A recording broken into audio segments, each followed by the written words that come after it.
Alrighty, and we're necessarily back. So, today I want to kind of dip into the area where I am between worlds, so to speak. So, recently watched a video posted by Twins Inc. about her and a bunch of other Ruby tubers coming online and basically trying to address the problem of what has been termed as toxic positivity and general toxicity of the Ruby fandom overall. Now, the term itself was postulated by... Well, I'm probably not even using the right word for that one. It was put forth. That's better. We'll use that. That's better. It was put forth by one Unicorn of War, a very controversial Ruby tuber for the fact that... Well, I'll get into that later. Now, anyone who is familiar with the Ruby fandom has known that it has basically become one of the largest battlegrounds between those who are all about the ists, isms, and phobes, and normal people. Now, the video itself sounds a whole lot like a plea to basically, be kind to each other and basically knock it off with all the toxicity in the fandom. My response to this is, where the fuck have you been for the last 6 years? Oh my god, this is not new. This is not stunning and brave for addressing this. This has been a problem long before y'all decided to even make it a thing. Hell, the thing toxic positivity is not even the correct proper fucking term. What we are seeing is a response to what is known as white knighting and brigading. These are the terms that have been around far longer. What this necessarily sounds like to me is an attempt to rebrand something to make it less distasteful. Alright, that's out of my system. Now, white knighting, and I am not talking about the shit between John and Weiss, is effectively people coming forth to defend something to the absolutism of all things. Case in point, Unicorn of War blames himself for what's known as toxic positivity. Basically being willing to defend the show blindly and without necessarily looking into it. This is white knighting. This is what the White Knights do, and that's what we talk about it. I believe what they're calling them now is effectively simps. Jesus, you look at all the... no fucking wonder we can't communicate anymore. People are fucking twisting shit left, right, and center. Fucking people walking around using the term cap like it's alive. Walk up to me and they say, yo, that's cap. What the fuck are you talking about? A piece of headwear? No, man, it's because you're putting out a motherfucker, if it's you think I'm lying, fucking say it outright that it's a lie. Not this... goddamn fucking... Alright, that's a whole other topic for another video and discussion. As I said, that's out of my system. Now, in regards to the content of the video itself, I do not necessarily disagree with the analysis in and to and of itself. A lot of this is necessarily spot on. But I do have to take a swipe at a couple of these people because they want the toxicity to stop. Problem is, it's not going to stop. Why is it not going to stop? You are not actually naming the problem. You're sitting here talking about the symptoms and you're begging people to basically stop hating each other. And it's not going to work. Why? You are not naming the problem. You are not rooting out the source. Now, what is the source, you might say? And this is probably where I'm going to catch a little bit of flack from Twins Inc. Now, to be honest, Twins Inc. and I do not necessarily, like each other, so to speak. Or was that, or was their sister Judgmental Corner? I can't remember. All I know is that it was a video by one of them regarding the whole pedophile issue between...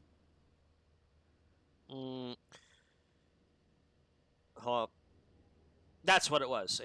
It was basically the issue where people are looking at the whole Rose Garden thing, and they're seeing basically taking an issue where it's pedophilia. You've got old man Ozpin trapped inside small body Oscar, and because the two, like they're trying to ship Oscar and Ruby together, and that's created the ship known as Rose Garden. It's basically admitting that it's okay for pedophilia to get in there. Now, I am not necessarily opposed to this ship. Like I said, I have done some writing. I have done some particular writing where you've got two souls in one body, and you know, the people who see it as that kind of problematic, I think they're idiots. There is really nothing wrong here. I mean, especially if said old man Ozpin is not necessarily getting involved. I mean, if the most he's doing is basically just being an unintentional present spirit, and to be honest, I think he's going to kind of fade away naturally. That's where they were leading with that. Not going to be an issue. So that's where I'm coming in on this thing. But I kind of alluded to the whole thing where they may, try to put forward that same ideology because I think it was like the VP at the time had just been accused of child porn and whatnot else. Video creator in question, again, I'm not sure if it was Twins or Judgmental Critter, flipped out on me, and we had it out in the comments section. And again, I'm going to have to take a swipe at it. I know I definitely have to take a swipe at Twins this time around. I can say for that for a fact on video. I mean, if there is a history where I could look up my own comments and figure out who it was that I actually had it out with, I do it. Either there isn't, or there is and I'm not aware of it. One of the two. So, where is the problem, and why is this not going to get any better? The problem actually stems, and this is where, I'm going to have to take a swipe at Twins, is specifically because what Twins has said is that we need to basically stop being hateful to each other, and she specifically called out the individuals who are going after the regressive SJWs that are in the community. That's where I have to take the swipe. That's the problem.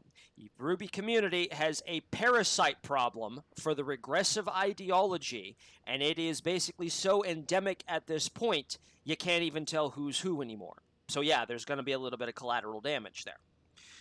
Now, if you're really wondering how this all came about, remember, Ruby itself dropped in 2013. We can look at the back of the trailers and we can see that the premiere itself was that year, and they did that at the RTX convention in August. And that's where, the first season necessarily came out. The following year was the year of Gamergate, 2014. If you're very confused as to how all this plays into it, I'll get to that in a moment. But understand that this is where the Gamergate controversy came about. Now, what necessarily was Gamergate? It's not really all that well understood to begin with. Don't worry, I'm not going to sit here and break it down to you. In fact, what I'm going to do is I'm going to point you in the direction of a video up there in the card at the upper right-hand corner. It's a video by PSA Stitch. I haven't been watching him for a while, but the cartoon itself was very easy to understand, as he says. It's literally the Gamergate controversy explained easy. So go check that out real quick and come back here, and I'll go ahead and fill in the link. I'll wait.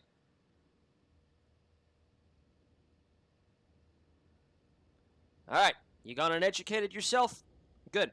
Now, as Sitch says there towards the end of the video into and of itself, the whole Gamergate controversy in a nutshell is that it was a reaction by the customers of the industry calling them sexist. Now, take very close look at the problems that we're looking into in the community.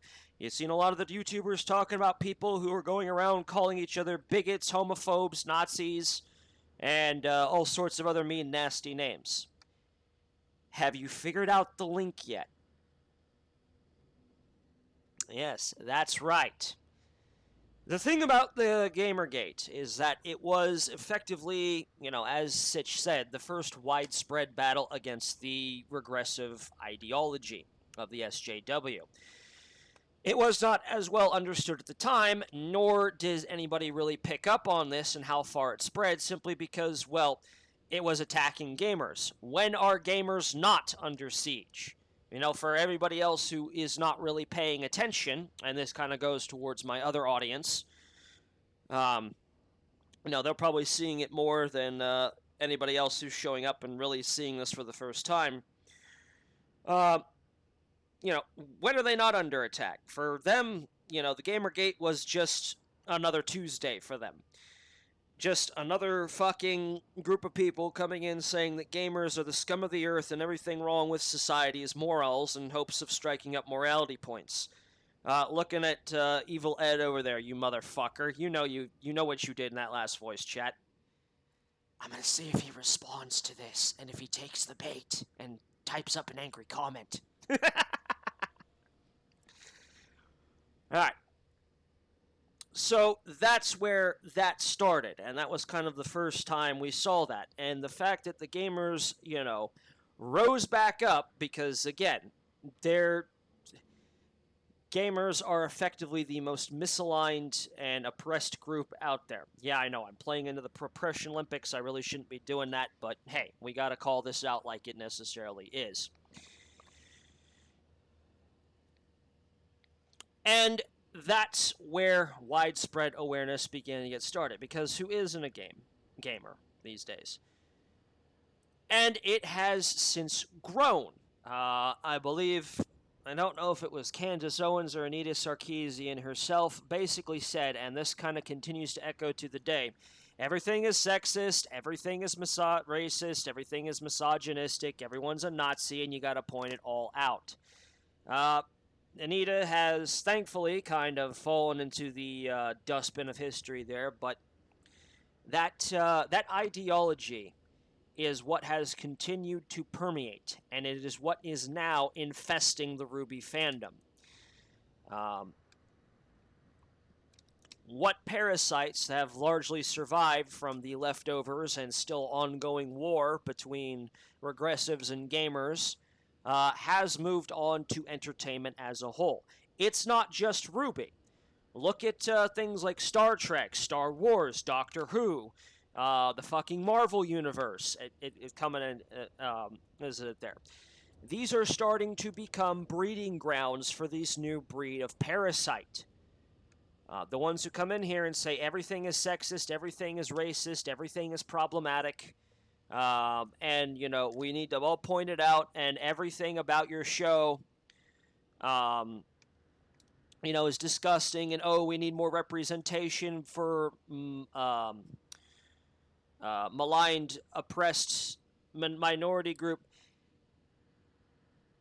And the reaction you're seeing, the angry reaction from the so-called hate-dom, is the exact same thing that you're seeing from those who started Gamergate. You had the voice actresses, Rooster Teeth itself, basically come out and call the fans sexist, problematic, bigoted people who are all homophobic because they don't support Bumblebee. And, the people who make up the so-called hate-dom, those of us who are more overly critical, we're having the exact same reaction as the second group in Gamergate. Who the fuck are you to call me sexist? I was not aware of these discussions until you threw them in my face, and now you're trying to make it my business. Now, and this is where I have to take a swipe at the wider group as a whole. Because Fat Man Falling, Kaido Dan, and Celtic Phoenix do point this out. The majority of the people, and again, if you watch that if you watched Sitch's video, the majority of the people, they do understand that there's a problem. They do care. Maybe they need time to really organize and figure out exactly where they need to make changes, and that's part of why I am part of Tom Pinoy's little circle wheelhouse there, beyond other stuff there. It's that to address this, we don't want to basically shovel it into our entertainment and, and focus it 24/7, like these unhappy twit arts are basically doing. That's literally all social media is at this point. It's one giant circle jerk that gives you a dopamine hit whenever somebody likes or retweets your comments or basically affirms your belief system. That's what these people are fucking chasing. They are so miserable because they're chasing this that their brain is basically chemically imbalanced. They're so busy chasing that high, they haven't realized how miserable they are. And when they do realize they're miserable, well, I'll just go write an angry tweet about how I'm a good person and not a sexist bigot, and I'll probably throw shade at this other individual who said something I don't agree with. And then I'll get a whole bunch of likes and retweets, and I'll feel good like I'm a superhero saving the day again. Yeah. Newsflash, 95% of the people, especially the ones that you're living, like Celtic Phoenix and Fat Man Falling said, we're not that fucking evil, dude. You're like a fucking meth addict reaching for your fix at this point.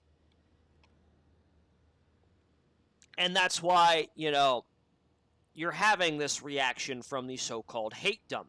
I would probably be labeled as part of that myself as well. I, too, have issues with the Ruby itself, and I kind of agree with Fat Man Falling's, last-second rant attached to the video there. The writing is horribly inconsistent and full of plot holes.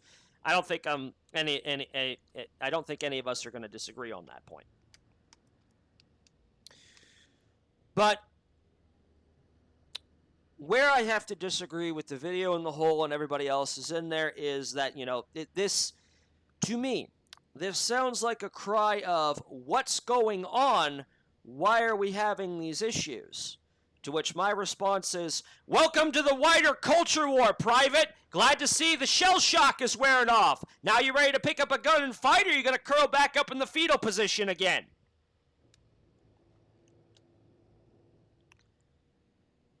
And that's literally it. The whole war, the whole civil war in the Ruby fandom is nothing more than one small theater upon hundreds of thousands in the wider culture war.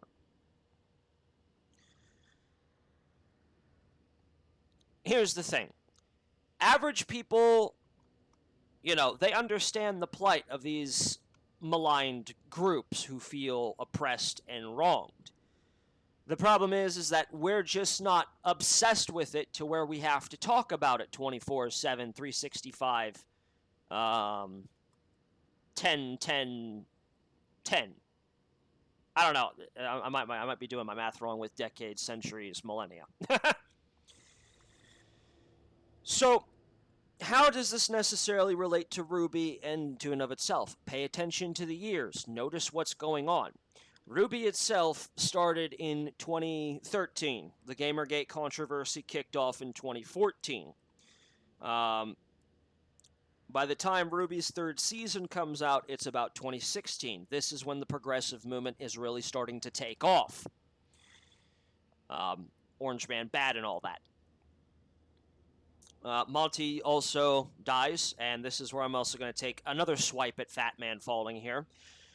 I know he basically come in there and he's like, anime homework? Like, what the fuck even is that? All right. So, pay attention, because this is a wider problem, okay? The thing about Rooster Teeth is that it's basically a Western studio. Now, it's based in the West, it got its start in the West, and Monty was over here in the U.S., and he wanted to create his own anime.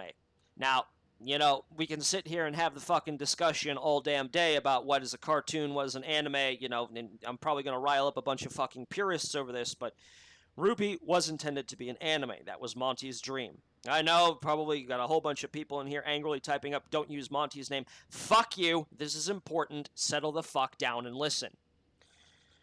Alright, Monty wanted to create an anime.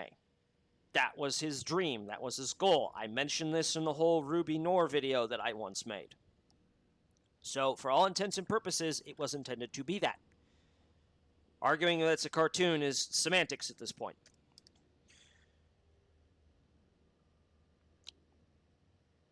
Lost my train of thought. No, right. Yeah, the whole anime homework thing situation. I got it again. I got it. So, the thing, the thing about anime, and you're seeing it more often than not these days, because now that the progressive ideology basically has a stranglehold on the entertainment industry, at least Hollywood, the mainstream, all those TV studios and the like.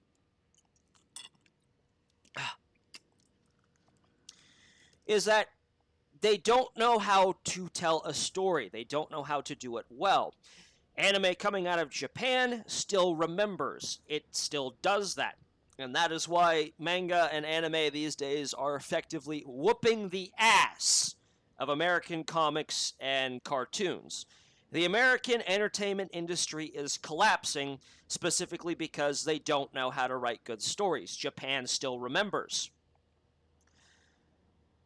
And people don't want to be preached at by their entertainment, which is what Western animation, Western entertainment is doing.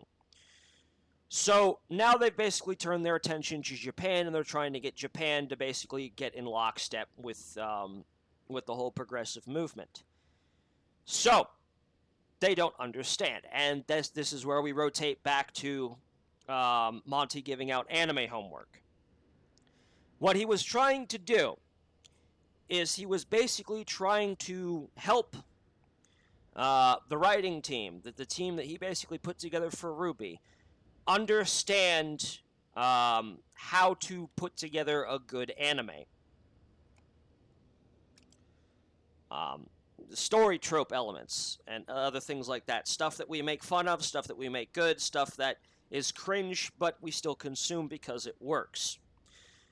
And this is again where I have to take the wider swipe at Fat Man Falling. Since Monty's death, I think you could safely say that it was necessary, because following that, with Season 4 onward, again, following Monty's death, following 2016, when the progressive ideology really takes the fuck off, and everybody is doing it, every company is trying to, get their fingers in the pie of that supposed market that should be there. And they don't seem to understand what's going on. And that's where you see a lot of the inconsistencies. They don't understand what makes things work. They are throwing everything, including the kitchen sink, into the show and seeing what sticks. And they're not learning from it. That's why it's so inconsistent and full of plot holes. Which is, again, why I'm taking a swipe at Fat Man Falling. Because he is correct in that it's inconsistent in plot holes, but he doesn't seem to understand why. That's why. Monty tried to correct this, and apparently he wasn't there to see it through to the end, and they didn't learn.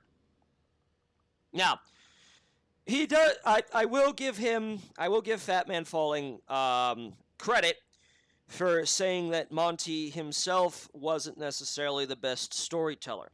It's a George Lucas type of situation here. Now, this is where I've talked with a lot of the older nerds, the people who followed Star Wars.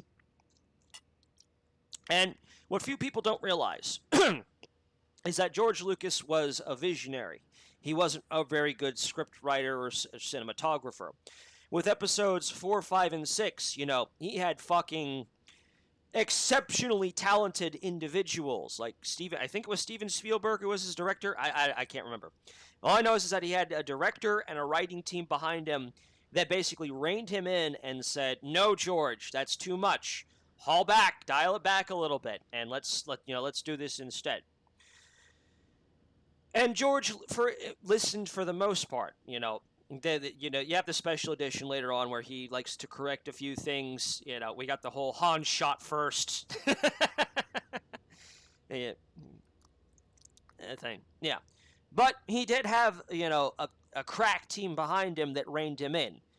But without his vision to basically push them forward, they wouldn't have been able to made, the classic hero's journey that 4, 5, and 6 that are now iconic to this day have been. Not so with episodes 1 through 3. That's where George basically tried to go it alone. And we know how the Star Wars fan base basically feels about 1 through 3. They weren't the best. I'm not even going to bother touching on 7 through 9 because that is kind of indicative of what we're talking about here. The ones that make even the prequels look good. I digress, though. So, this is where we're getting into the whole connection thing.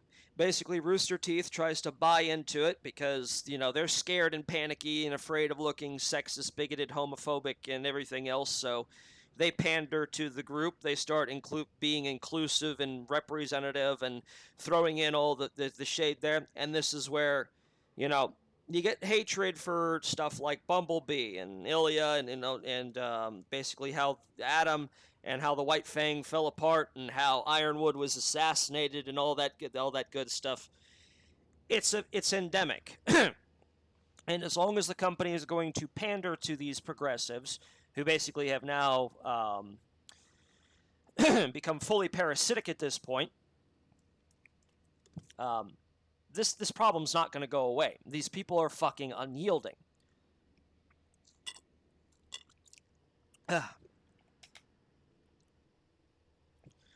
They are relentless. They will not stop. And the only time they will do is when the series has been sucked dry to the last and they move on to the next problematic thing. They are literally parasites. You have to name these people. And as I said, it is the progressives. It is the people who want and demand representation for their marginalized ideology. No, what they want is they want a fucking platform that they can stand on, be seen as good, moral, righteous, virtual people.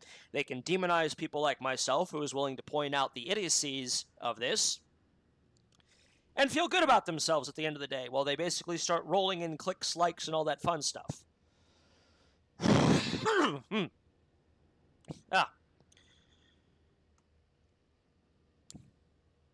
That's what's necessarily going on.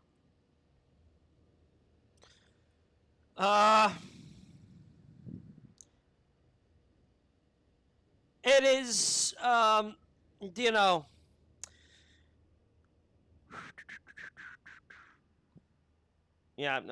the joys of doing things unscripted. I mean, you don't have a script in front of you and you're kind of rambling off the cuff, but that's what we do here at Screaming Into the Void. I think I'll rotate instead into the other side of the group on where I'm coming from as well. It's this problem. I'm sitting here watching these 7 people make a plea for everyone to be kind and love without actually addressing the root problem and basically cutting it out. This is not the kind of thing that you can defeat by being kind and whatnot. These people do not care, they do not understand, and they will not compromise. So, honestly, I think this plea is going to fall on deaf ears, because if you basically want to put up any kind of resistance to this, my armor is contempt, my shield is disgust, my sword is hatred. It goes into the tolerance paradox of, what's his face? I can't remember. We have become tolerant of the tolerant, so to speak. It's that vicious purity circle that they basically engaged in. They want to be tolerant, inclusive, and acceptive of all these people. And because they cannot allow themselves to be any kind of intolerant, this is where, you start welcoming in the toxicity. And then when it effectively takes over, not much you can do about that. You really want to cut it out, you got to start being intolerant to these people. You cannot expect a wound to heal if you do not clean it out of debris and infection and cut away the necrotic tissue. It's not going to heal over well if you don't do that. And this is where I will basically state my own side of things and why this is not going to work. If you are not willing to start becoming intolerant of these people who insist on using your entertainment media as a soapbox to push their social agenda, which is political in nature and has nothing to do with entertaining anything, if you don't throw these people out, the fandom's not going to get any better. You can make platitudes towards kindness all damn day, and even if you do make some progress there, you're still going to have that foreign debris and germs making the fandom sick unless you eradicate them. And you can't be kind to that. When I say eradicate, I mean you have to eradicate. You need to run them out of town, and if they come back, shoot them in the head. And this is where we kind of get into the whole gatekeeping aspect. This is basically taking 40K, which is where I've got that thing right now. 40K is basically starting to try and rally against gatekeeping people that want to change everything to fit them to make them more tolerant, diverse, and inclusive. Now, speaking of this, I actually want to roll over and address my other audience there, for those of you who are probably coming over because of the video in question. I am not exactly in my element around Tom Penoid of Penoid News and his ilk. They're the jocks. They're fucking cars, beer, and sports. Not my crowd. I'm the one they make fun of. But I still hang around them because at the end of the day, they're fighting the same fight I am against this regressive ideology. Even though, Tom and I don't necessarily see eye to eye and agree that the whole entertainment fictional crowd is even really all that necessary. We've had disagreements on this before, and we'll probably continue to disagree on this one. But we do complement each other as far as that is concerned. That is true diversity and inclusion right there. You've got a fucking white trash, cowardly nerd like myself hanging out with a fucking alpha chad like Penoid up there. But both of us are fighting the same fight, and we're learning more about each other and each other's cultures to this degree. And it's that same fight that I'm having with Tom even now, right now. We're still disagreeing on this point here. Tom thinks that Americans don't have any real culture. I disagree. I would say that Tom himself is a living embodiment of American culture, which is the frontiersman. That's who we are. We are frontiersmen, explorers, and fighters. This has been our culture up to the Cold War. And I talk about this in my Afghanistan video, which is surprisingly not doing all that well in terms of views or anything, which is weird. But it is what it is. Our culture was near irrevocably changed from exploration, pioneers, and all that good fun stuff, from that to consumerism. There we go. I'm making that link.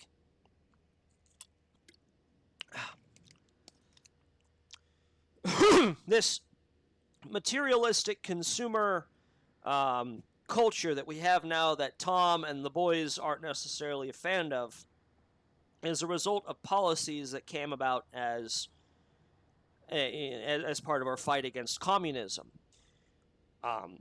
Again, because as I explained in my Afghanistan video, we defeated the communists not through force of arms, but through force of trade. We outspent them, and they died for that, bloodlessly. But that's how the Cold War ended.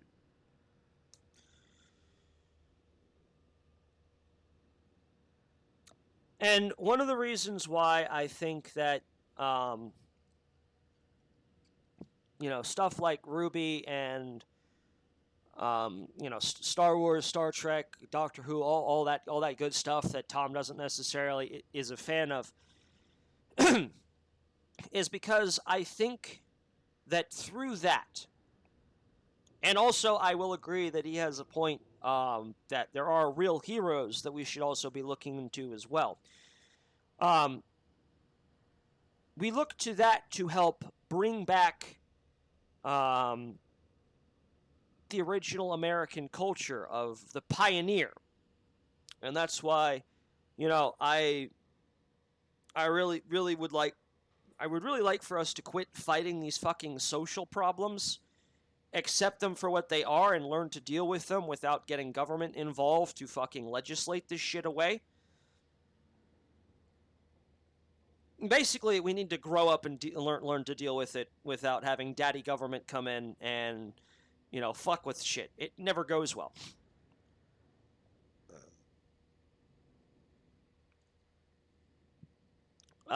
But yeah, I mean, I see going beyond our planet to the stars as kind of a way to reinvigorate that pioneer spirit that is American culture, the original American culture before this fucking consumerism came in.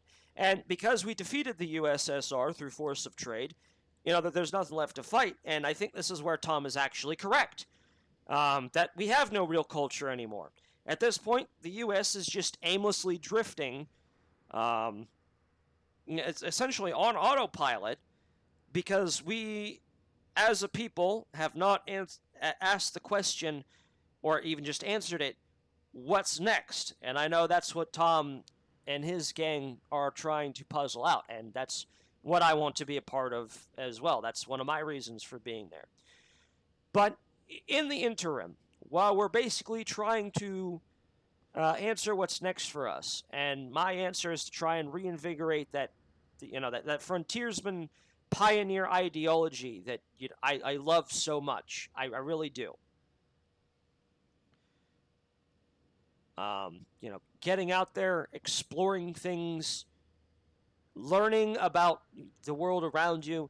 It's why I'm so big into the fantasy sci-fi stuff out there as well. Yeah, there's other messages in there. To be sure. But why I personally love it is it's something new to explore because I was born too late. I was born post-age of exploration, but I was born pre-space exploration, if you will. And I'm probably never going to go to space in my lifetime. It's a very sad thing. Most I can do is experience it the way I am right now, just in my virtual spaceship exploring the galaxy, and yeah.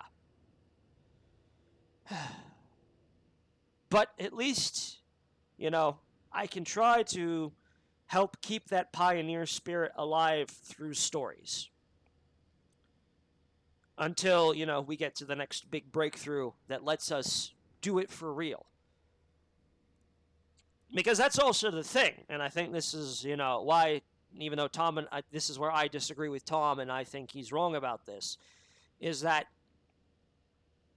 also where I kind of accept Tom's want of basically to preserve the real-life heroes as well, is because the progressives are poisoning these things, trying to twist our entertainment that is meant to keep the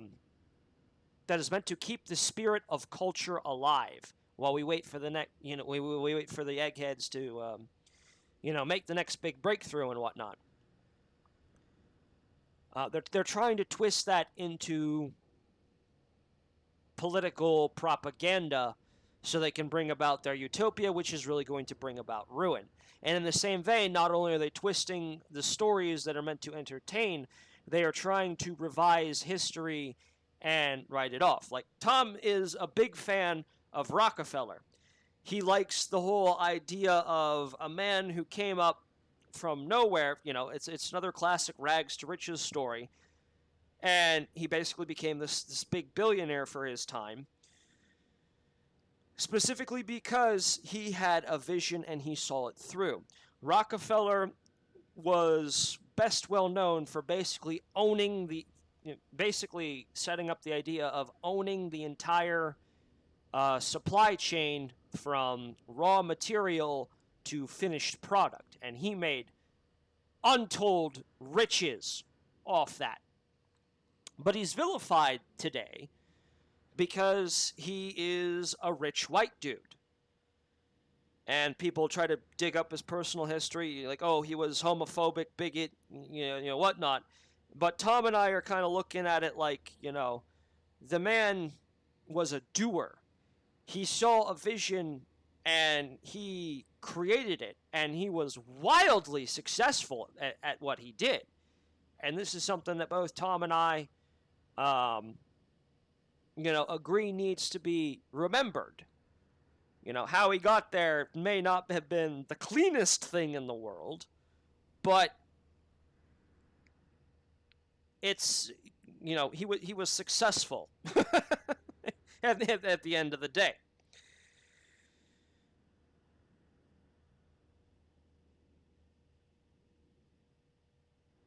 So that's where we're coming from, as well. And it's because he wasn't the cleanest. He didn't do it cleanly in accordance with the tenets of the SJW, within the tenets of the new cathedral that we're talking about now, that has basically taken over everything. That he is basically vilified. And linking back into, the video, that's, again, where we're having these problems. Even if we do manage to get the fandom to stop being divisive and, end the civil war among itself, the problem still remains is that the company that is producing this content is still catering to these individuals, and that's just going to invite the parasites right back in.